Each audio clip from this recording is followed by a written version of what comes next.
Hello and welcome to Your Business, Your Wealth. I am Paul Adams, CEO of Sound Financial Group, and I am joined by my co-host, Cory Shepard. Welcome to Your Business, Your Wealth. Well, thank you, Paul. And I've got to say, a little surprised. I just go on vacation for a couple of weeks and I come back and you've totally renamed the podcast. Yep. I got to be careful. That is why you can't leave town. If I'm left unsupervised, Lord knows what's going to happen. Speaking of which, if those of you who've been podcast listeners for some time, I don't remember what episode it was, an early episode, literally what we had to do to make the podcast work because we had a total technology fail, I had to record it on my iPhone. Now, we're in not too different of a place today. We have been looking to really step up our production quality. We have hired some amazing team members to be able to make that a reality. And yet, in our use of some of the new technology, total, utter fail this morning. We've been at it about 2.5 hours total, trying to solve some of it, trying to bring a better and better product to all of you for your consumption. So we hope that the audio and video is good on this one, because we are going all the way back to using an older platform to be able to record this. And I think it's going to work and still have you guys quite satisfied. But do not hesitate to let us know when it's awful. I told you the fax machine wasn't going to work for our show notes, but you just kept trying and trying. I kept trying at it. And what I would say is, if you've got some constructive feedback about the show, don't put that in the reviews. Let's just have you send us an email at info@sfgwa.com. That'd be the best way to do. But then all the other praise, all the wonderful things we hear, best place for that is in the reviews, which we're always excited when we get a chance to highlight a featured review with all of you here on the podcast. So today, we've got a topic that I think is really key for most people dealing with their money. And that is, what do we do with our cash?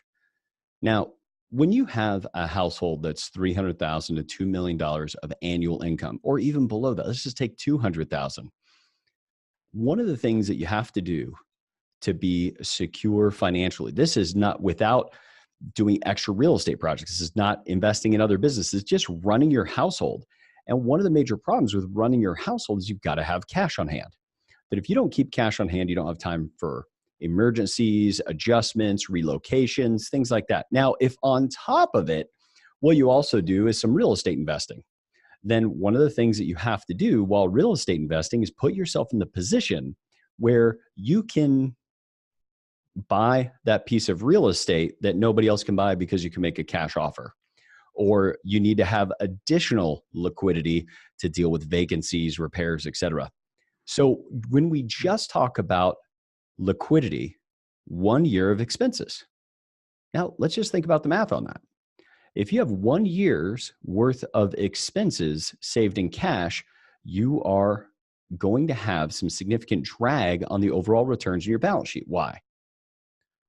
Because you've got to leave it in the bank at like 0.5% interest for a really long horizon of time, putting you in the position where you may not be able to get the total output that you should get from your overall assets, because you've got this cash dragging at 0.5% while you're out building a portfolio, equity investments, real estates, your own business ownership.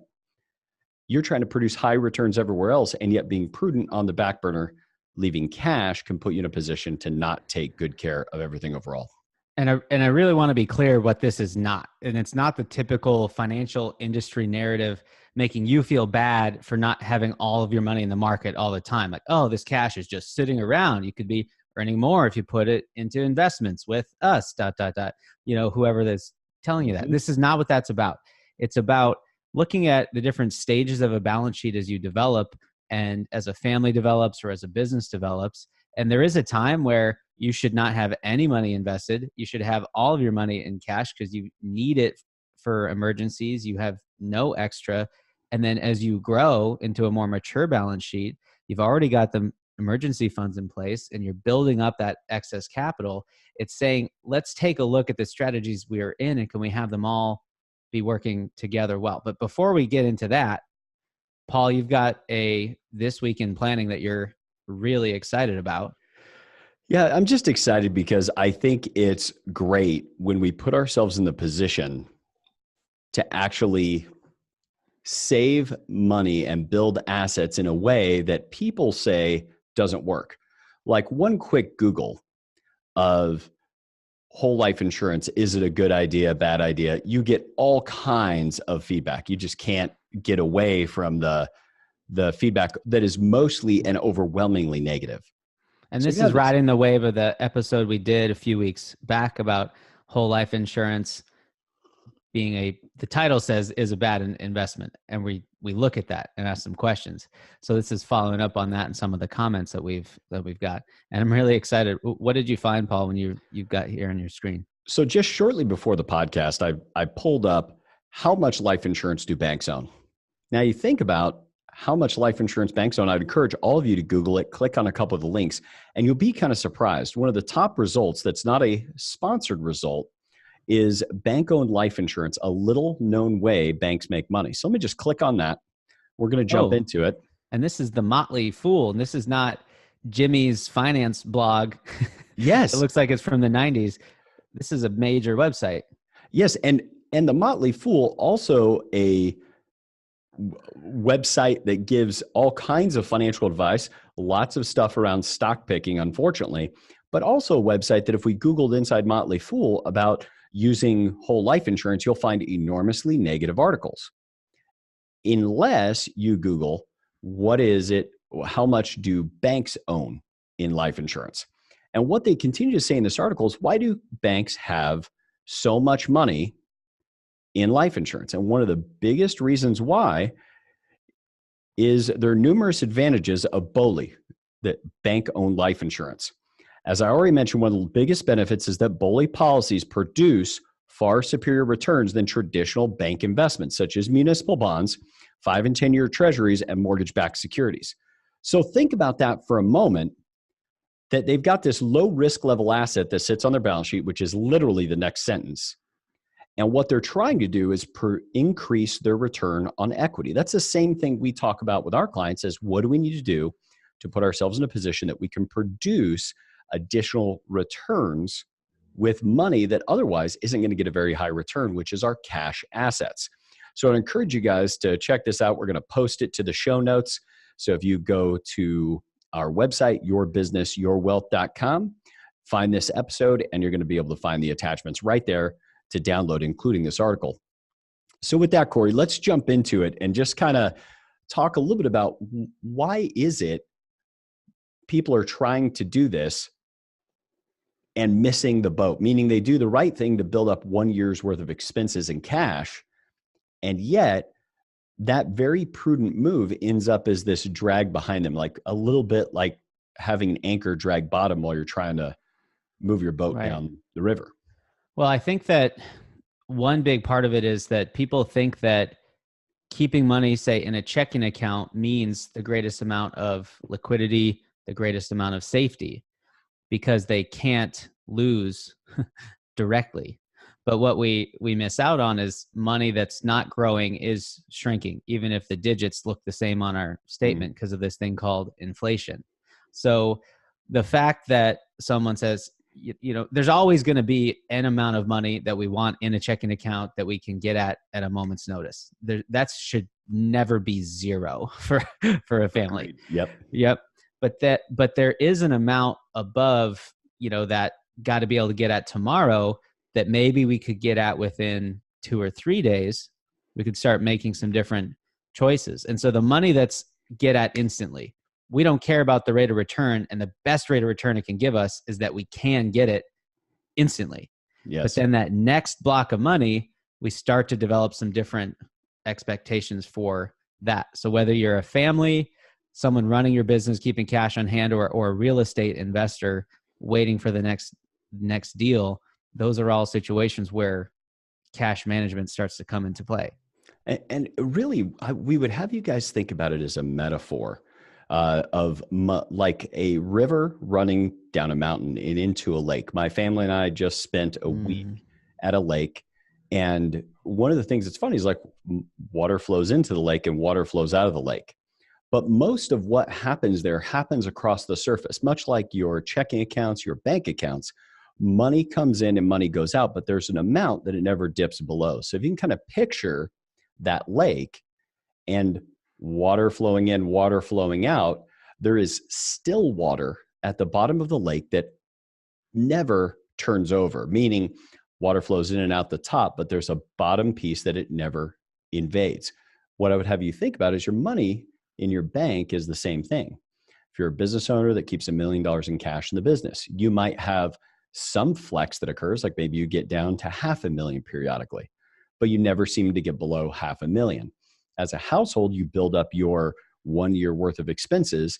And as you do that, you might periodically dip into it because you need to buy a car or you have some family emergency. But for the most part, it never dips below, say, 300,000 is the amount of cash you want to keep on hand. But you notice over time, there's not very many occasions you're going to get below $200,000.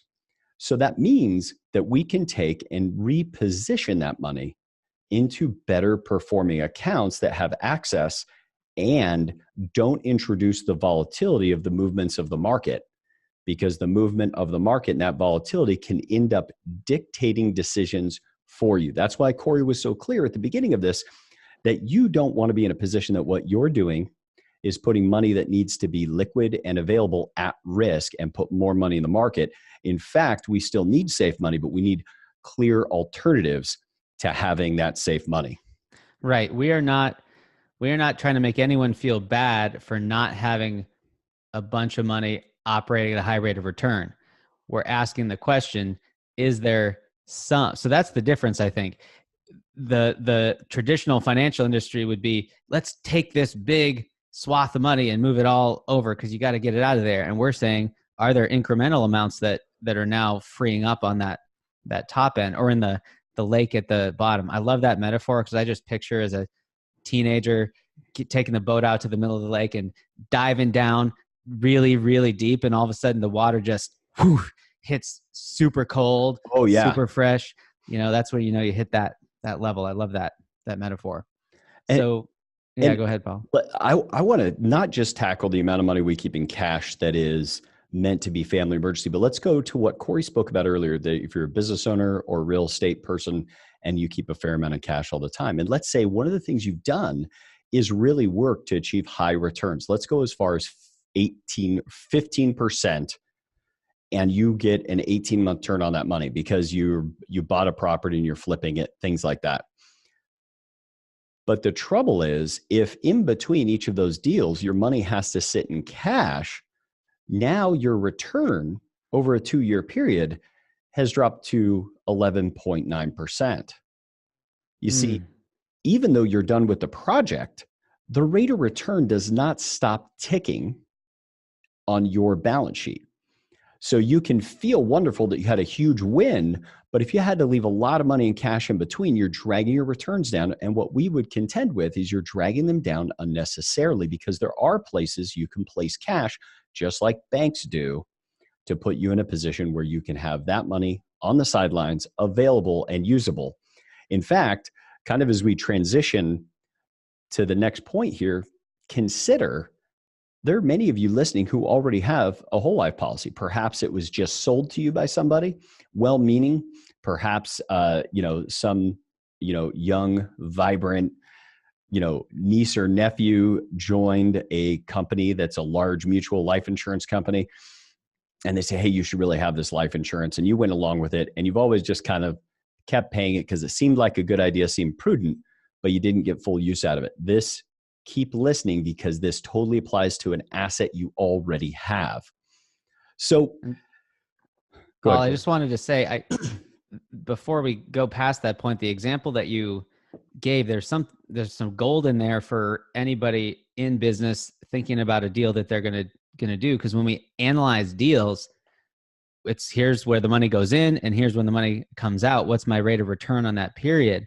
Which is all well and good, but to really get a sense of what's going to develop in your life over time, it's a strategy for in between the deals. Like the deal's not done when the deal's done, and it's already started before it's started. I think that is So huge. And that, everybody listening, this applies to anything you're thinking about, not just those parameters of when you're starting and stopping that investment, but before, after, because your life goes on. I think that is huge. Well, and we just had a client that is with, prior to meeting us, had done some investments with one of the, big box financial retailers that we've talked about in the past.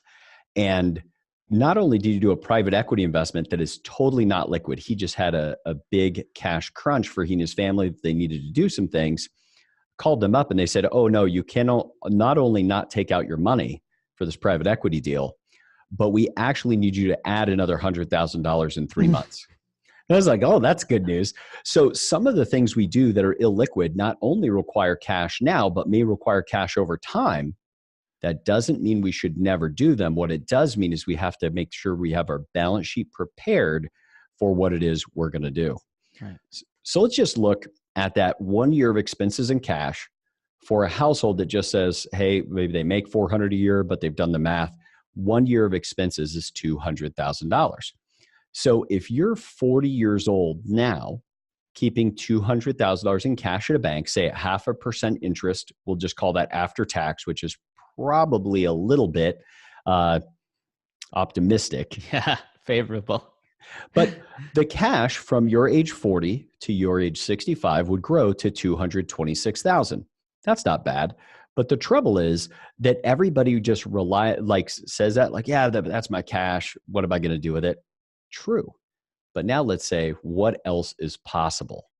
So what else might be possible is if you had another account that was guaranteed, fully liquid, that got closer to, say, a 4% return over time, which is totally possible. Now, what that requires, if it's going to be built the way that banks own life insurance, we need a few things in our favor. Really good health, which is typically getting worse as we age. We also need to make sure that the life insurance contract is constructed properly, which means, as we've talked about on our prior podcast, it needs to be funded right up against the IRS's TEFRA-TAMR corridor. We can't be in a position where we're buying a whole life policy without what's often referred to as paid up additions. That's extra money going straight to cash. But here's the thing you should all be aware of: that cuts the compensation to the agent that's selling the policy, which is why oftentimes it's not rolled out as an option immediately, because that agent would rather have what's a fully commissionable $50,000 chunk of cash flow come in every year to that life insurance policy. Whereas if you funded it properly, it might be $20,000 of base premium going in. That's what buys the original death benefit. And then the rest, the other $30,000, going directly to the cash value via paid up additions. It pays the actual agent selling the contract less, but puts far more on your balance sheet and has it grow more quickly. How much more quickly? Well, if what you were able to do is position your cash into that whole life policy, you'd be in a position you'd be earning closer to 4% with no taxes due on it over that 20-some year period. That would put you in a position that you'd have a $956,000 total output. Why? Well, if you only got a 4% rate of return and no more than that, you didn't do anything else on your balance sheet, then you would grow that same chunk of 200,000 would grow to, I'm just doing the calculator right now on my side, it would grow to 533,000. But that's not the full story. As we've talked about in life insurance as an asset class with Dick Weber, we can also make portfolio redeployment decisions. You see, once that money is built up in your cash value, the cash that's in the bank with no more risk to your household, key. The money that was in cash at the bank could be redeployed to your investment portfolio. Now it has the ability to earn 6.5%.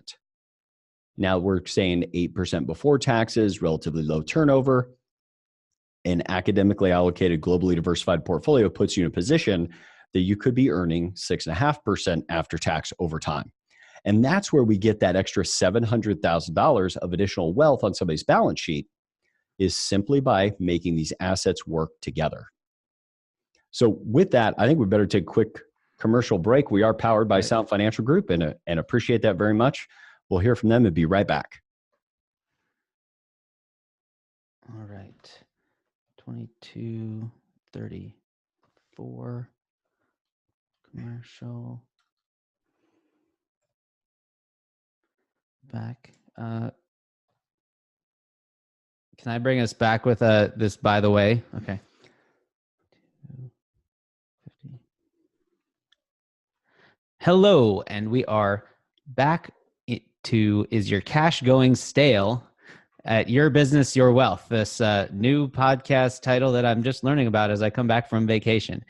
Paul, on the break, I was thinking of a friend of ours named Michael Michalowicz in his book, Profit First. Yes. There's another huge benefit to a business owner in this strategy, which is that still water just sitting there for such a long time can have a mesmerizing kind of inoculating effect. And maybe we never quite hit there, but there's many times where just that money's there makes us feel flusher, and we get right down to that limit a lot more often than we would have. So I think it could go different if we've moved some of that still water away to a different bucket and we're not seeing it in our business checking account every time. So I think that there's some deeper value here. Now, the final point that we're going to get into for this episode is what are the different options we might have for a still water tank. We've talked about whole life, and we'll talk about it a little bit more, but Paul, there's lots of things that people could use. How would, let's say, bonds work for a strategy like this?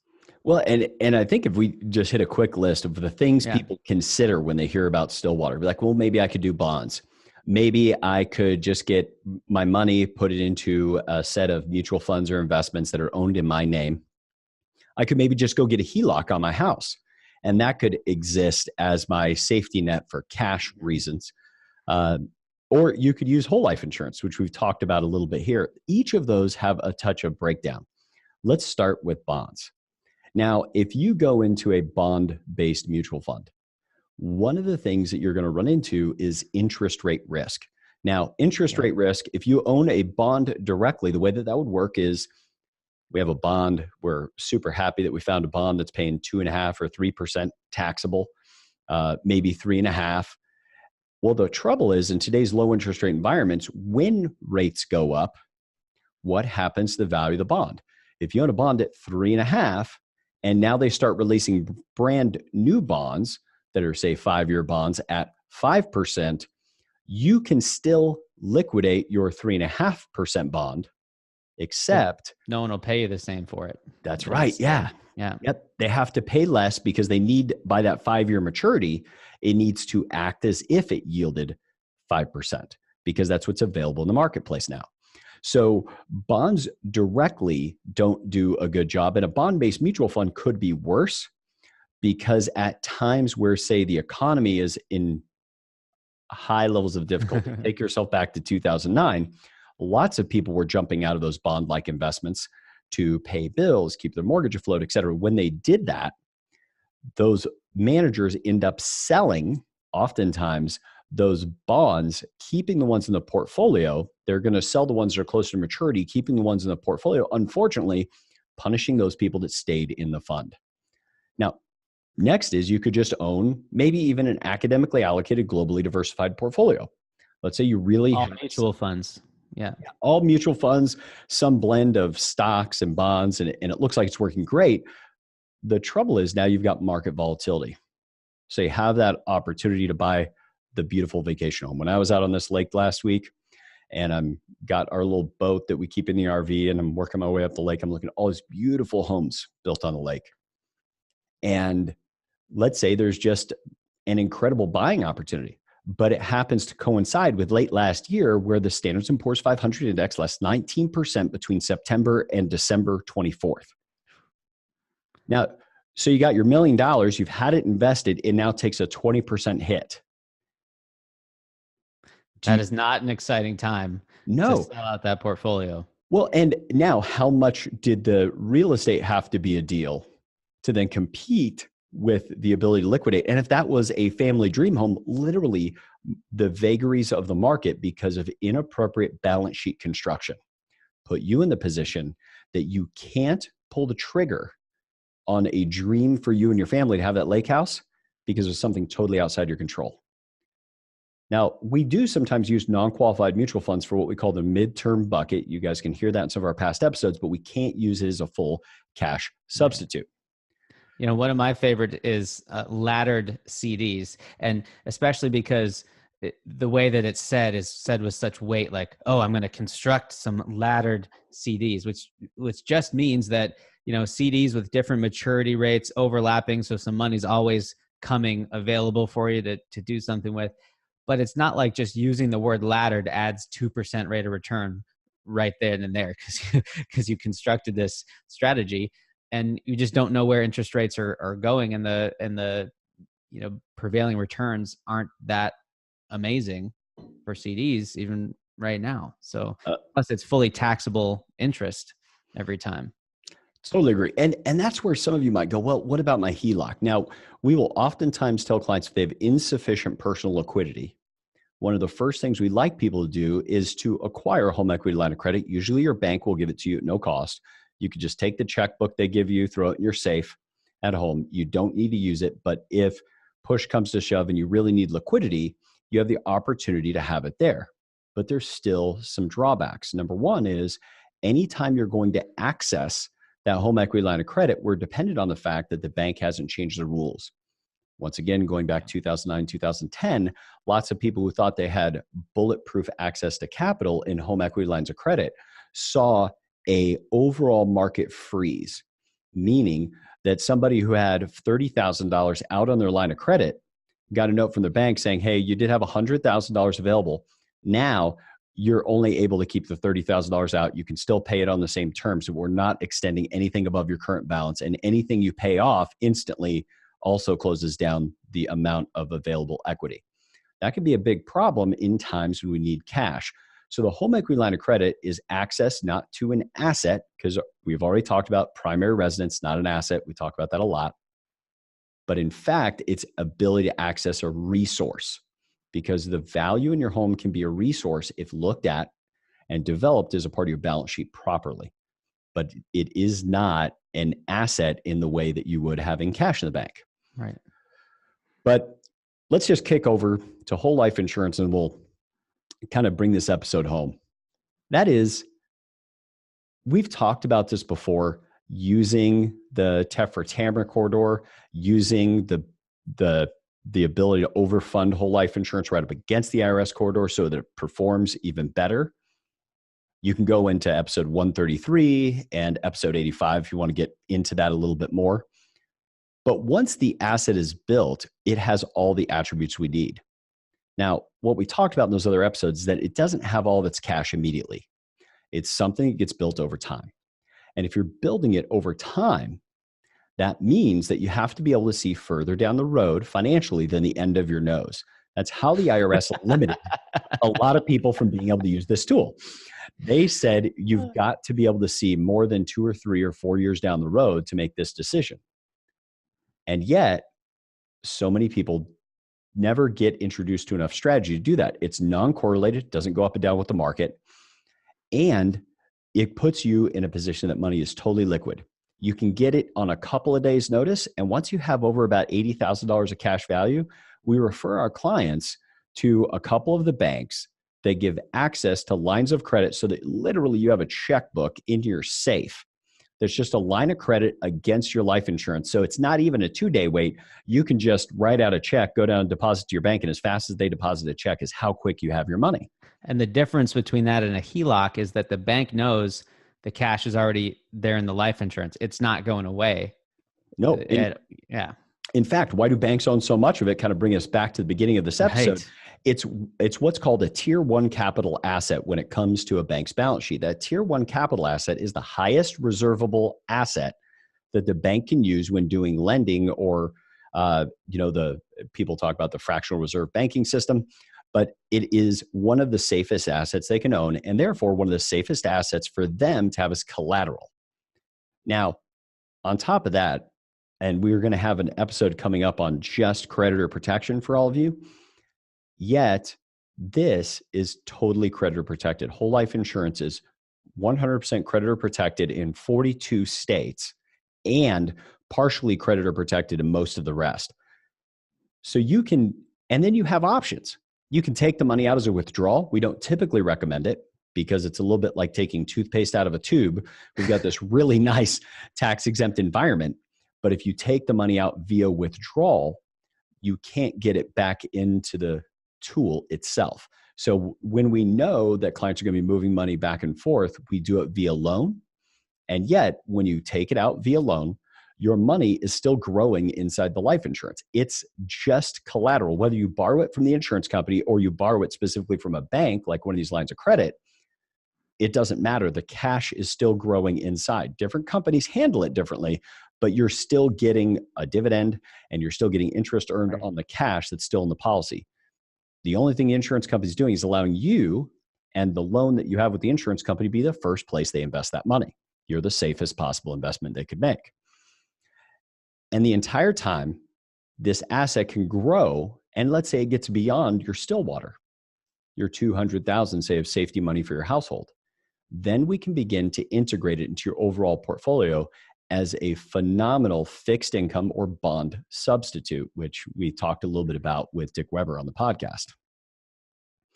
So where do we go with this? What can you do as a result of this podcast? Well, number one, if you already have a whole life insurance policy, I would have you really consider reaching out to us because we often teach things about those whole life insurance policies that people don't know. If you own a whole life policy and you're not ready to reach out to us, then just go back and listen to some of the other episodes on life insurance. You will learn ways to use that tool that you may have bought as a product and be able to integrate it as a strategy. Now, second, you've got to plan ahead with these. This is not. I love your look past your own nose. That's so great because the financial industry typically teaches us to think very, very short term in the moment about you have something, buy something, have something, buy something. But yeah, so that's my takeaway from today. Yeah, well, and I would have you consider as you're listening that think about all the other tools people have us put our money into. You know, like when you buy a piece of real estate, we'll just use that as an example, we instantly assign a value to it. Now, the property may have gone down in value 10 days after we bought it. We don't know. We just hold it as a book value on our asset. We get a one-time liquidity event on that piece of real estate. Same thing with our business ownership. Mm-hmm. But then we look at things that people put money into every single day, thinking nothing of it, like into their 401ks and IRAs. And yet that's money they can't access until 15 and a half. And gosh, bless it, they don't even disclose the IRS's surrender charge, which is called the taxes you'll have to pay, plus penalties if you took it out earlier. So this just ends up as a part of your financial bill. Now, why are we talking about whole life insurance here and there on the podcast? It's probably dominated about half of our last 10 podcasts. Here's why. Because no one else that we know of who has the reach that we have on this podcast is talking about being able to use life insurance the way corporations use it, is talking about using not just life insurance, but all the assets that we own in a way that they need to connect together to put us in the position that the overall balance sheet is performing well. The financial marketplace is made up of people that are arguing back and forth. They're saying you should own this kind of actively managed mutual funds. Other people are arguing saying it should be passive. Other people are saying you should own real estate. Other people are saying you should just keep your money in the bank. The stock market is untrustworthy. You should only buy individual stocks. In fact, to go back to our Motley Fool article, you could find just on the Motley Fool website all of those narratives being broadcast. Now, this is no smack on the Motley Fool. It's just simply that there are so many things that we have the options to acquire that every time somebody poses them to us, they're not talking about how they integrate or work together. And what we want to do is make sure we're bringing up the tools that people don't talk about enough, that people don't know enough about, to put you in the position that you can select the tools that you would want, that you can increase your financial knowledge without worrying about a commercial dropping in the middle that's literally just going to be about selling you another product, which is often the case. Mm-hmm. So here's what we'd ask for all of you today. This podcast is valuable. Go online, go to wherever you consume podcasts, go to the Apple iTunes store, give us a review. It really helps a lot. And as a result of those reviews, what we will do is send you a copy of my book, Sound Financial Advice, Cory's book, Cape Not Required, and We still have some copies of Michael Michalowicz's Clockwork that we're happy to send out to you. All you need to do is do an honest review, send us a screenshot to info@sfgwa.com. We will then get those books out to you. Be sure to put your address in. Oftentimes we have to reply back to people and ask them to get their address in there. Send us your address. We're going to get you those books.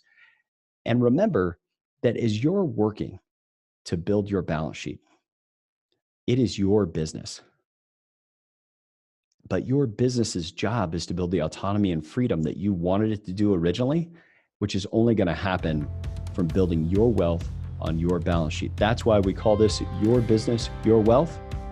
And we hope that this has been a contribution to you being able to design and build a good life.